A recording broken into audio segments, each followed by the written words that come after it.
গাভাস্করের আমি একটা ইডেন গার্ডেনের ছবি তুলেছিলাম। সেই ছবিটা একটা পোর্ট্রেট। সেটা আমার দাদা স্পোর্টস অ্যান্ড পাস টাইমে কাজ করতেন। উনি ছবিটা নিয়েছিলেন আমার থেকে। নিয়ে ওটা স্ক্রিনে বেরিয়েছিল পুরো হাফ পাতা। তো দেবাশিস দত্তকে গাভাস্কর বলেছিল যে, "ওই ছবিটা যদি তুমি পাও, আমার খুব ভালো লেগেছে ওই ছবিটা। ওই ছবিটা তুমি জোগাড় করে দাও। কলকাতার ফটোগ্রাফার তুলেছে, জোগাড় করে দাও।" তো ওই ছবিটা আমি দেবাশিস দত্তকে দিয়েছিলাম। দেবাশিস দত্ত আমাকে বলল যে, "চলো, আজকে তোমার সঙ্গে গাভাস্করের পরিচয় করিয়ে দেবো।"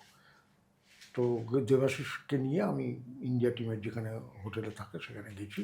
সেদিনকে তখন ৫ দিনের খেলায় ১ দিন অফ থাকতো। অফ থাকলেই হতো কি, সব বাইকার, ওখানকার চেয়ারম্যানের, ক্রিকেট চেয়ারম্যানের জন্মদিন থাকতো, থাকতো, সব প্লেয়াররা সেখানে যেত। গাভাস্কর কিন্তু সেদিন যায়নি।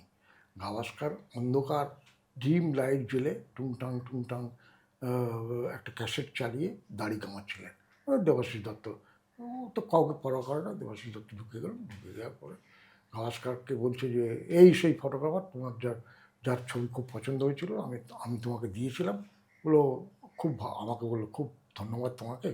তা আমি বললাম যে, "দেখো, আমার আরেকটা তোমার কাছে ভগবানের কাছে প্রার্থনা আছে যে তুমি ভারতবর্ষের সমস্ত গ্রাউন্ডে সেঞ্চুরি করেছো এক্সেপ্ট কানপুর।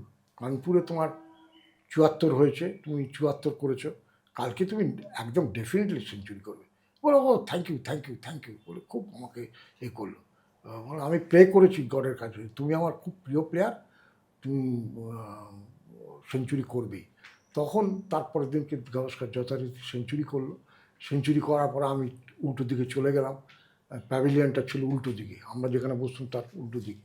উল্টো দিকে গেলাম। গাভাস্কর আমাকে হাত ধরে টানতে টানতে বললো যে, "ইউ আর এ গ্রেট।